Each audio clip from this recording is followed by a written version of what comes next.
Wow, a je to ta novi Samsung prepogljivec? Jaz je, gledaj kot tenak je. Nice, da ga hitro testira, da lahko vidiva, če je dober in ne samo lepo.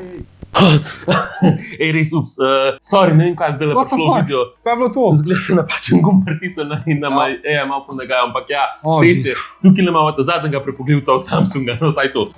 Ja, Samsung Z Fold 7 je lep, končno tudi zelo tank in ja, je torej v najinem studiu za test. Tako da, kakor je moja AI verzija rekla, dajva ga testirati, da vidva, če je uporaben in če vam ga lahko predlagava. No, kot ste videli, so se malo poigrali z AI-om, da pokažejo, da to blizu pa še zmerni, da bi naj nadomestil, no, res je. ker je kar slab generiral ta VO3, kot so si upala, saj v 20 verzijah nikoli vseh podrobnosti naredil na tak način, kot sva jih opisala. Ampak pojmo raje bolj ustreznemu vprašanju. A je Samsung Galaxy Z Fold 7 bliže najnih pričakovanj kot VO3? In pričakovanja glede telefona so bila res velika. Samsung je predstavil prvega Z Folda že davnega februarja 2019 in s tem postal pionir v svetu prepogljivcev.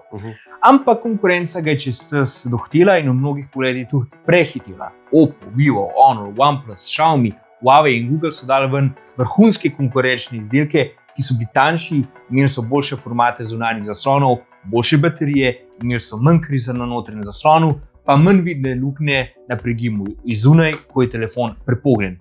Zdaj, njihova edina slaba lastnost je ta, da nimajo toliko spoliranega softvera kot Samsung in da se jih ne prodajo v Evropi toliko množično kot Samsungove. Samsung pa iz leta v leto dajo ven Z Folda z manjšimi izboljšavami, ki je bil sam sam nič posebenega in tudi ocenjevalci smo na njega gledali tako. Cool, drag, sam nič posebenega v primerjavi s kitajsko konkurenco. Res je, ja. No, sreči lahko povem, da se Samsung letos končno zbudil in naredil konkretno boljši telefon, ki je tanjši, uporabnejši in tudi z boljšimi kamerami. Obdržal je sicer nekaj problemov, ki jih bo v tej obliki težko odpraviti in to je sigurno še zmerni telefon za čisto vse uporabnike, ampak za tiste power usere, ki uporabljajo prepogljivce, je pa prinesel kar nekaj izboljšav. Naprej, velikost, the size. That's what she said. Eden izmed večjih problemov foldablov je, da ne bi šlo za mini tablice, ki se prepognejo v telefon normalnega formata. Pri čemer je catch v tem, da so lahki prepognjeni foni ponavadi debelejši od navadnih in so neudobni za uporabo pri nošenju v hlačah, karkoli, kar je veljalo tudi za Z Folda. Ampak nič več. Daleč najbolj impresivna stvar pri tem telefonu je v tem, koliko je tank, ko je prepognjen, ker je primerljive velikosti kot S25 Ultra ali pa 16 Pro Max, ker je res en velik wow. Poglejte to primerjavo z Davorjevim S25 Ultra, pa to je res sam par milimetrov razlike, čist zanemrljiv. Kolikor je wow, da je zunanji zaslon formata zdaj končno skoraj čisto v razmerju 21:9. Kolikor so to današnji normalni pametni telefoni. To pomeni, da zdaj dejansko je možno uporabljati z enoročno uporabo, ker gre komad kontenta gor in je zaradi tega, ker je zdaj tudi bolj tanek, ful bolj udoben za držati. Zaslon je sicer še zmer malenkost ožji in višji kot pri običajnih fonih, so še zmer ogromen napredek napram predhodnikom. Pač gledajte to, kjer je bila ta ozkost res opazna. To pomeni, da se po njem da normalno tikati, hkrati je še zmeri dosti tank, da lahko s palcem dosežete drugo stran ekrana in ne samo to, ta telefon je lahek. Tehta samo 215 gramov in gre za trenutno najlažji prepogljiv fold na svetu, kjerkoli fold, v drugih firm tudi. Lažji celo od moje S25 Ultra. Očitno vam res pač težek telefon, pa še prepogiba se ne, koliko je to čuden. Kakor je Davor rekel, to v praksi pomeni, da z njim rokujete kot z normalnim telefonom, kar je njegova ogromna prednost in nekaj, česar pri njegovih predhodnikih nismo jih mogli trditi. Sam predstavljajte si, na zunanjem 6,5-inčnem zaslonu lahko normalno kličete, pišete, scrollate in ko vam zapaše, da gledate kontent na velikem 8-inčnem ekranu, ga sam razprete in berete članke, gledate YouTube videe v vsej njihovi veličini, multitaskate med več appi, pač neomejeno možnosti. Valjda, če ga hočete res udobno rokovati, morate še zmeraj uporabljati obe dlani. Je pa telefon čisto dosti lahek, da bi ga lahko sam z eno roko uporabljali. Zdaj, edina slabost je, da imajo videi zaradi formata telefona, ki je bolj kvadraten, ko je odprt, črne obrobe in da dejansko sploh ne vidite toliko več kontenta, kakor pa pri običnem telefonu, če ga daste tudi vodoravno. Kar pa boste zelo težko naredili z eno roko, pa je to, da boste telefon odprli. Za to potrebujete obe dlani. To je ena izmed tistih stvari, ki jih morava malo pograjati. Ja, valjda je dobro, da so tukaj magneti res dosti močni, da držijo obe polovici orang zaprti in seveda zato tudi tega odpiranja čez čas navadite. Bi pa edino želela, da bi Samsung sam naredil ene dve zarezi tukaj le na obe polovici, da bi telefon bil lažji za odpirati, ker trenutno gre res kar malo na težko, do te mere, da se to kar opazi. Če smo pa glih pri opazovanju, vam mora iz tega kota še pokazati, koliko je telefon tank. Šasija je komi večja od USB-C vhoda, kar je res bolano. Če smo že glih tukaj, naj še omenimo, da so kljub tankemu ohišju zvočniki solidni, glasni, edino kar se pozna je to, da telefon ne proizvede res nekih nizkih basov, ker jih zaradi omenjenega placa pač ne more. Niso vodili v industriji, so pa dosti dobri, mogoče bi bili lahko še boljši, če bi Samsung dejansko dal 4 zvočnike na telefon namesto samo 2, ampak ja, pomanjkanje placa drži svoje.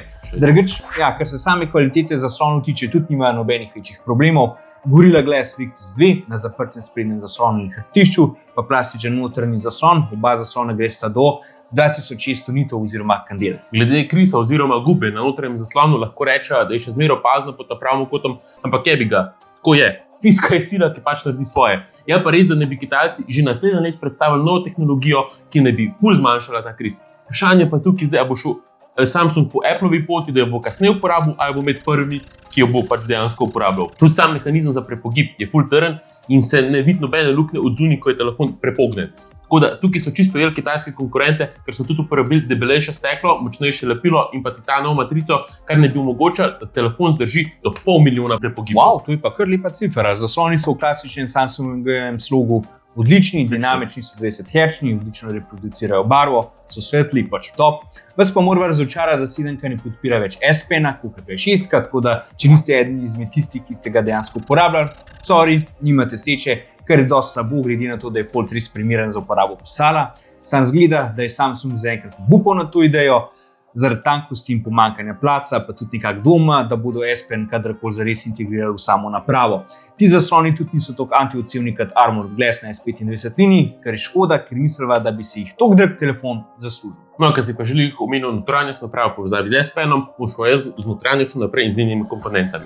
Telefon poganja Snapdragon 8 Elite, kakršnega najdemo tudi v S25 liniji, ampak morava še vseeno opozoriti, da glede na najne teste Samsung malo bremza ta čip na Foldu v primerjavi z S25 linijo, kar kažejo tudi stresni testi, ker pač gre še zmeraj za tanjšo napravo, pač res, manj je tudi plata za hlajenje tukaj, zato je sistem prilagojen, da zreducira delovanje jeder in pusti napravo, kar se da hladno. Rezultat je, da je Z Fold večinoma dosti hladen na otip in se ne pregreva. Slabost pa je ta, da to ni glih najbolj priporočljiv telefon za igranje špil.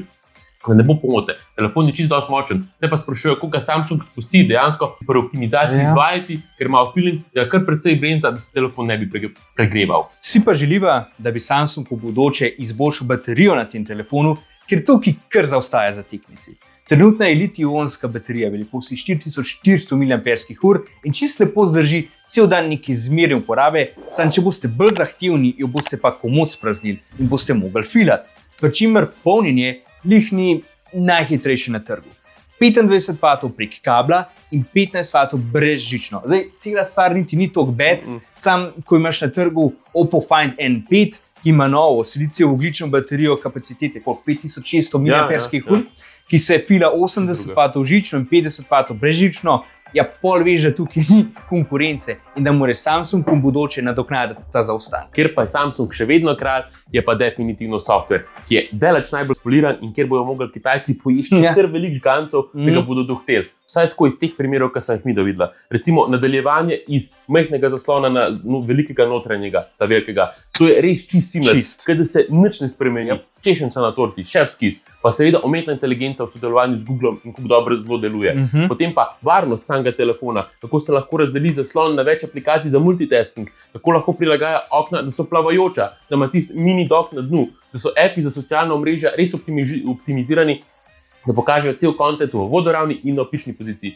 Rečemo, meni osebno je bil sploh Instagram ful všeč. Pač teh možnih nastavitev in kombinacij je toliko, da že kar malo glava te peče in tukaj se vidi, koliko Samsung da power userjem proste roke, da lahko izrabijo ta telefon do polnega potenciala. One UI nad Androidom 16 je spoliran, nič se ne zatika, ne lega in je res zelo dobra izkušnja. Sploh, če imate verzijo z 1 TB notranjega spomina in 16 GB rama, tam lahko držite odprtih res velik Apple. In še česenča na torti, ki jo nima noben kitajski konkurent, 7 let podpore za software. Še zadnja kategorija, kjer je Xiaomi letos res naredil korak naprej, pa so kamere.